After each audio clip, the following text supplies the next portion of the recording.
Hi, my name is Laura and welcome to my channel, Aquamarine18. I'm here to make a video today on the decks in my collection that are black and white tarot and oracle decks, or very predominantly black and white decks anyway.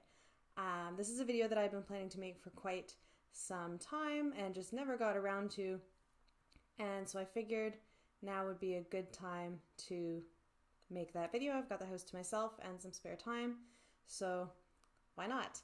And something I must say that I'm really happy about is that you might notice that I got new glasses.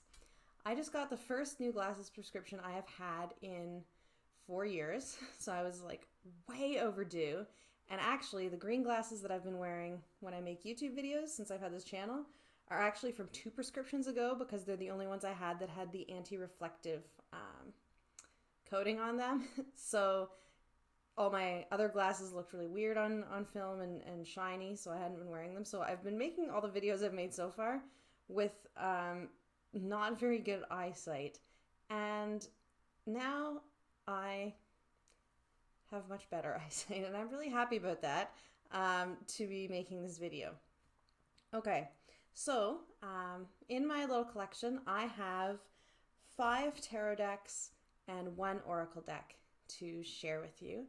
And I was partly motivated by this because I had backed a deck on Kickstarter recently, a black and white tarot deck, and I was like, oh, I really like, and I've mentioned before, I think that I really like black and white decks, and a number of the decks I have are black and white.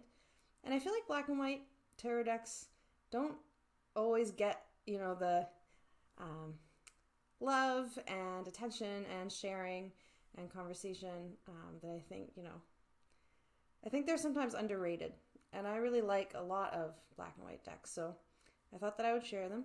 I have a few decks that were, on the fence, like should I include these decks or not, that were kind of not black and white, but like black and one other color.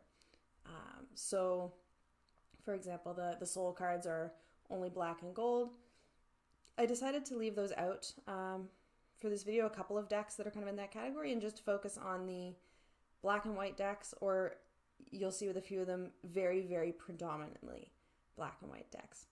So the first one, I'll share the 1 oracle deck first. I really don't see a lot of black and white oracle decks, and if you know of any, do let me know in the comments, because I'll probably be curious. The first one I'm going to share is called the Nature Magic Oracle, and it's by Kristen at Over the Moon Academy. I'll link her below. I'll try to link something about all of the decks below, actually, and where I got them. So this is the Nature Magic Oracle, which I know the name of because I wrote the name on there. This is I believe it's Printer Studio deck, and I've ordered actually a couple of Kristen's oracle decks, and I really like them. And this one is all black and white, and as the Nature Magic name suggests, is nature based. And all of the decks have single keywords on them, and they're adjectives. The back it says Nature Magic Oracle on the back, so they're not reversible. You can kind of see they're a little bit fingerprinty, but that's okay. I don't mind the Printer Studio cardstock. Like, I think it's fine. It shuffles well. It's pretty matte. And so the Nature Magic Oracle has these kind of close-up pictures of leaves and things like this with one adjective at the bottom. And there's a lot of different words in here. I can't remember quite how many cards are in this one, but it's a good size. And I find that something I really love about this deck is that it really goes well with any other deck. It's so neutral. If you want to pair an oracle and a tarot deck, this one really looks good, in my opinion, with any of them. I feel like with the keywords, there's a good balance. Resilience was my word of the year that I focused on for 2019, which I'll talk about in a future video what that meant. Yeah, this deck just goes with everything. I feel like there's a good balance of kind of positive and perhaps more negative associated keywords in the deck. And it's really kind of amenable to the kinds of questions where you ask the state of something, right? So like, how is this or that in my life doing? And you get some of these adjectives. So it's a really versatile deck, I would say. So that's the Nature Magic Oracle by Kristen over the Moon Academy. And I think this one, I'll probably edge it in black. I haven't. Though I kind of actually like, because of the different patterns on the cards, the sides kind of get this kind of patterned look to them, which is kind of fun. Maybe I'll leave them. I don't know. Thinking aloud. Okay. So that's my one black and white oracle deck. And now I have 5 black and white tarot decks in no particular order. I'll start with one on the top, which is one that probably everyone is already familiar with, which is the Spirit Keepers Tarot by Benebell. And this is the first edition of the deck. So this is not the one with the sepia coloring. It's the completely black and white first edition. And the inside of the box is really beautiful. Every detail about this deck is really great, I think. So much thought, went into this. And this deck is like, for folks who haven't looked at the Spirit Keepers Tarot, which is now sold out, I think. Even the second edition is sold out. There's like so many guidebooks that go with this deck. I'm a bit intimidated by this deck in some ways. Here's the back of this edition. And it has this kind of gold gilding there. And I have some little extras that I keep in the box that it came with. Some magnets with Benebell's art on them.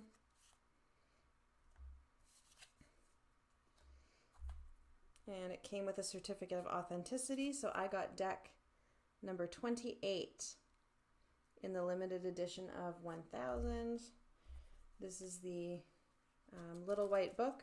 But I was going to say, this deck comes with so many guidebooks. There's like a medium white book, and there's the Book of Maps, which is a big guidebook, which I did get printed through a print-on-demand site. Because this deck is going to be one that is like a month-long deep dive for me, I think. I have it in order because I've been, on and off studying the deck. But it's all hand-drawn by Benebell, and I believe what she does is it's pencil drawn first, and then with an ink pen, and then the pencil gets erased. There are a number of extra cards in this deck. So Key 0, the Fool. There's the Initiate, and the Seeker, and the Keeper, which could all be used as significators for different kinds of questions. It has a blend of Thoth or Tote and Rider-Waite-Smith influences in it. This is like the closest to a Thoth deck I will ever get. I really wanted to buy this deck, but like Thoth has no appeal to me whatsoever. I will say that. And they have a slight keyword at the bottom as well. I think that the drawings are really interesting and so multi-layered, and there's so much to find in there.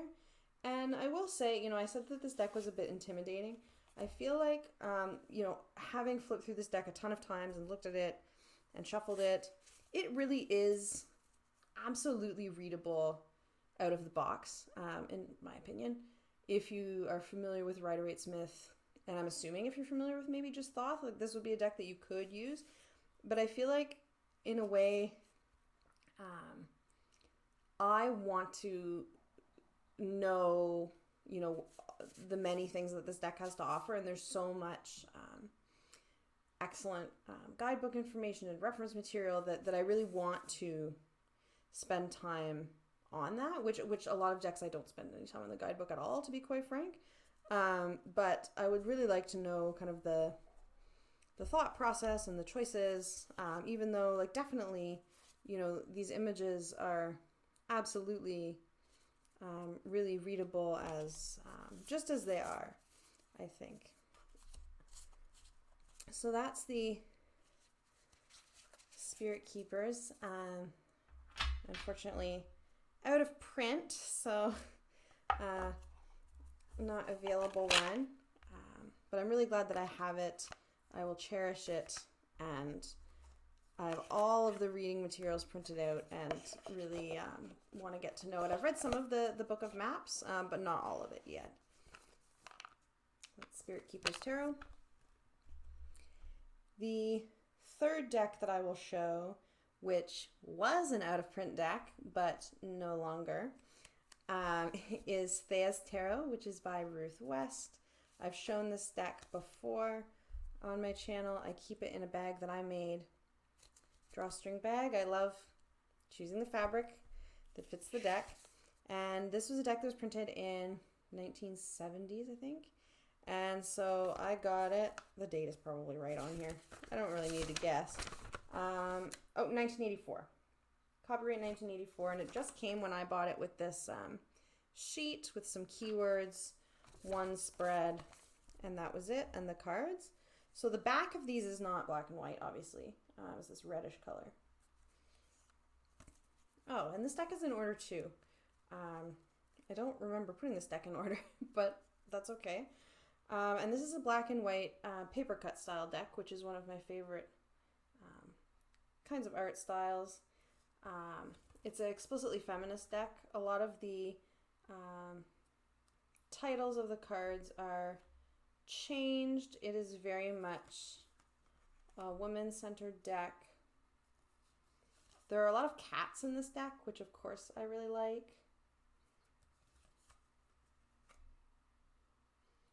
I really like that the Hierophant is a nun. I think that's great. I think that lover card is amazing. I love so many cards in this deck, actually. And there are a few cards in this deck that are, what is that called? Read like horizontally. So there's a few of them where the image is completely horizontal, which is kind of an interesting touch that you don't see very often. Yeah, there's a lot about these decks that I love. There's a lot of like dapper fashions in here, which I like. There's so many cats. There's one card I just want to find. I love the Two of Cups. Queers off on a picnic date.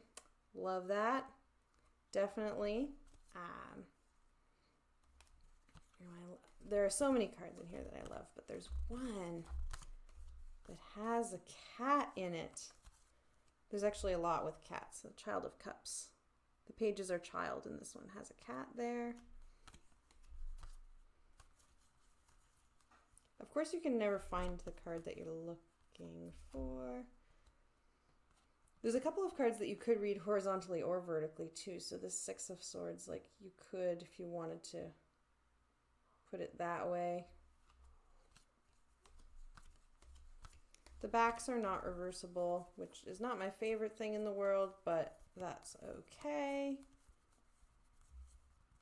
This one, the Nine of Pentacles, which is like a kind of happy card generally, right? Nine of Pentacles, but this is like lounging on the couch with a cat at your feet. Perfect. Love that. And this deck I had mentioned was out of print, but now you can get this deck. If you look it up, I'll link all the decks below. So you can get a kind of reprinted newer copy of Thea's Tarot. Now these old ones were out of print, but it's a great deck and it's one of my favorites in my collection. It despite all of the kind of changes to titles and things like that, it reads really intuitively. It's very, very readable. I've looked at the pamphlet. It's all right. It's a pamphlet, but I really, really like this black and white deck, and I think that the black and white goes with the paper cut style really well, which also is kind of why I recently backed a deck called Commonplace Tarot on Kickstarter. That's a lino cut deck that's black and white, and I think those kinds of production styles and black and white really look good together personally, so I was happy to back that one. The third tarot deck and fourth deck total I will show, I think I've shown on this channel before, is the Heart and Hands Tarot, which is by Liz Blackbird. This is a deck that I got on Etsy, and I believe it's still available. I will link below.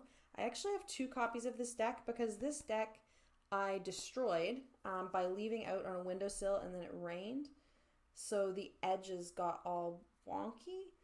And it was like impossible to use after that. It was like waterlogged. So I dried it out. This is I thought I would show the like fresh copy. This is how it comes.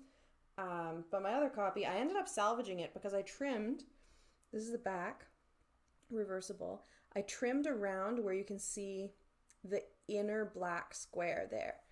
So I cut off all of this outer black and this white frame and just cut down to here.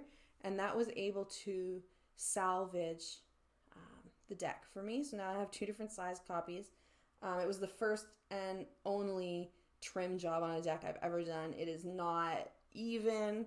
I did it with scissors, but I was happy to be able to salvage it. And it's nice to have actually a smaller one because this deck is quite large actually. Definitely larger than standard. And so this is a black and white deck. I think that this art reminds me a lot of something I might want to get tattooed at some point. This deck is quite diverse in a number of different respects. There's some queer representation there. I love this moon card. Actually, I always look for the moon card. It's the card associated with Pisces, which is my sun sign. And I usually don't like when there's kind of extra stuff added in the moon card, like a person added in the moon card. But this, I actually really, really like this. And I think that there's so much kind of clever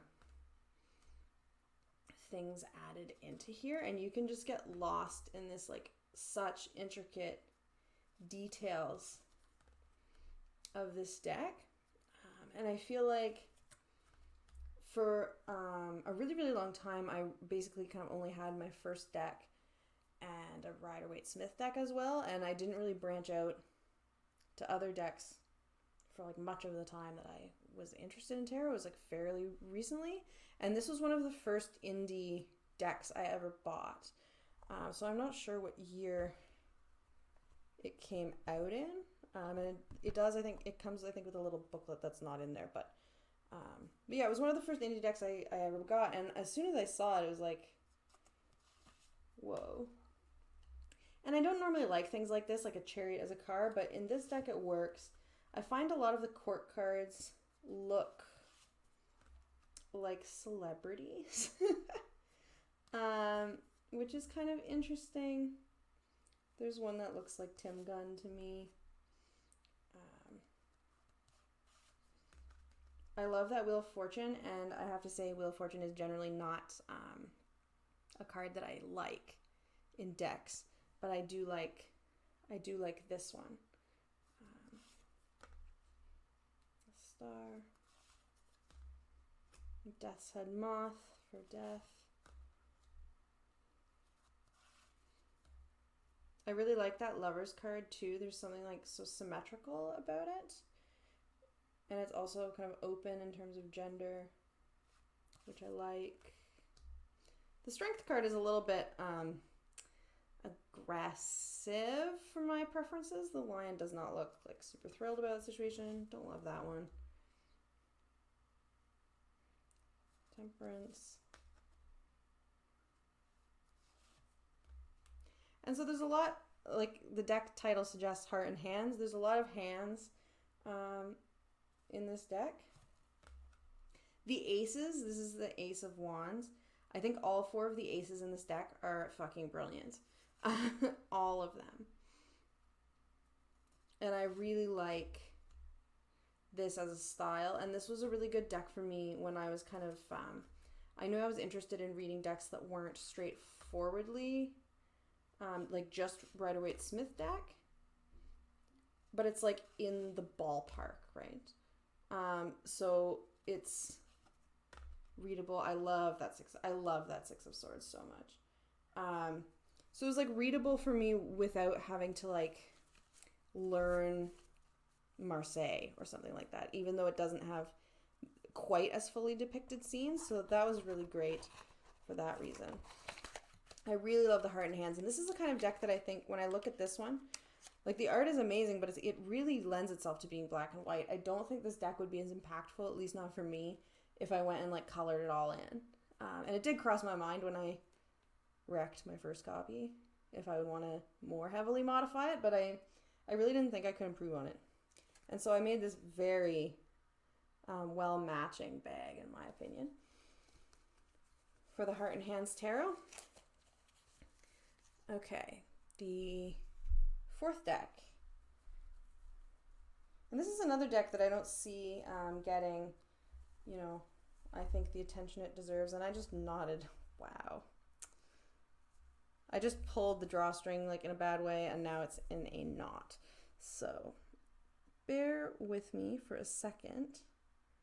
Maybe you can tell from the red and black which deck this will be. I think this is a super underrated deck, and it's the Gorgons Tarot. It's my only round deck. And if the Heart and Hands is large, this one is like fucking massive. It's huge. So here's the back. Reversible. I mean, is a round card reversible? I don't know. That's like an ontological question. I don't know. So this is the one that I said there was some decks in here that were like mostly black and white or kind of black and white. This one does have a few spots of red in the Blind Gorgon, which is an extra card, and this cardstock is not my favorite. You can tell how glossy it is. It's so shiny, but the artwork is kind of made on a quite old now computer program, which I really, really like the style. It feels like a feminist deck to me, and is like explicitly kind of framed as such. I really like the style. I really like the fabrics in this deck. Like, everybody is in a fantastic print. Like, because the deck's black and white, you want to show like contours to the fabric and show kind of interest. So there's a lot of prints in this deck. There are a lot of animals in this deck. There's a little seal there in the star card.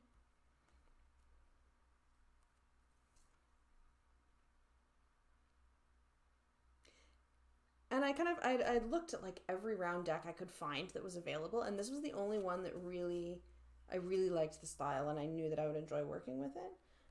And I have. It reads wonderfully. It basically, it's hard to find a place that you can do a very big spread with cards this large. I have a desk that I do my readings on. Maybe I'll show that sometime. And it's like a pretty good size, like full size desk. You know, and I don't have a lot of things on it. Like, there's a couple of like, candles and things like that, but not much. So it's quite a big amount of space, and I can maybe squeeze 6 of these and still have space for my notebook and things that I like to have there. So they're very large. I have heard a rumor, and please, if you know anything about this, please comment below, because I cannot find anything about this anywhere. I have heard that there's a smaller version of this, or maybe that there was intended to be a smaller version of this at some point. I don't know what's up with that. This is the only version I've ever seen anyone else share, and this is the only version I've ever seen for sale. I have yet to find like a different ISBN for a smaller deck, but if there was a smaller version of this deck, I would totally buy it.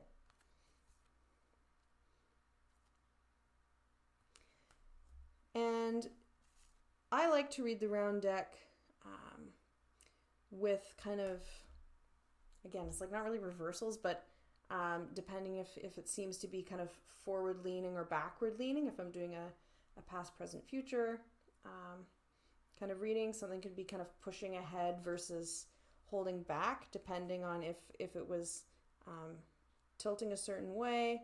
And I do sometimes read reversals. I'm kind of back and forth on that right now. And so I will read reversals with this deck. This is like really witchy fool. She's pretty cute, I think. I don't know like what this kind of alligator friend is doing over there in the corner, like right here. Some of these things the guidebook gets into, and some of them it just doesn't remark upon at all. So the guidebook it comes with is this kind of short, narrow one, and it comes in a large box, so there's the cards in the bottom and then this kind of sitting, I can't remember if it's above or below, but it's quite a large box that it comes with. It's an interesting guidebook to read. I did flip through it. Lots of interesting things to say. Oh, and this deck is by Dolores Fitchy, and I don't think I mentioned her name. And this deck is available, like mass market. It's around. And again, I'll list all of these below. So that is the making a mess. That is the Gorgons Tarot, and I have one more left. And this one is one that I think I'm going to do a detailed walkthrough and review of this deck, because it's one that I really don't see around often. And I do have the book that was sold separately, and I have lots of thoughts on this deck that I think maybe others will be interested in. Who knows? And this is the Nomad Tarot. It comes in a bag like this, or at least mine did. I got this from Little Red Tarot. And I included, again, I mentioned that there's, some decks that are maybe black and white or kind of black and white. Verbal descriptions, or not like verbal, what is the word? Written descriptions that I've seen of this deck describe it as navy and white as opposed to black and white, but like to my eye, it's very close to black. And it's a pip deck, as you can tell from this. So the suits are elemental. The backs are this kind of almost tie-dyed type looking pattern that is noticeably, it contains some blue. And it's an elemental based deck, so the earth suits, which would be pentacles, is these crystals. And there's not really any pattern to how they're arranged, right? So like all the 10s aren't all arranged similar or anything like that, but that's the earth suit, the crystals. The water suit is shells. See if I can find one of each. There's a lot of really interesting, something that I quite like about this, there's a lot of interesting animal associations and really unique imagery in some of the majors. So the hermit here. The air suit is feathers. And it's kind of a linen-y. It's not, it looks really shiny, but it's not quite as shiny in real life as it looks. The world. I really like this chicken as strength.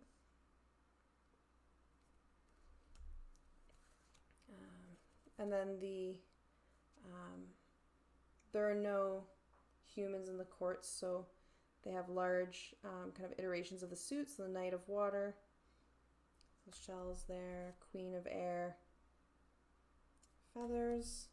The fire suit is moths, which I think works well. Moths attracted to a flame, I think is the idea.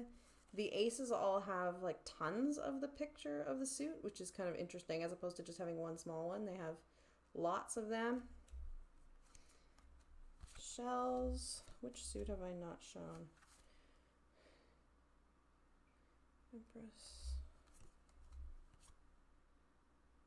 The Sun. So some cards have a lot of white in them, and then some of them have actually very little. I do quite like that Moon card. The last suit that I did not yet show, there are a couple of humans. So in this one, the Hierophant is shown as the High Priest.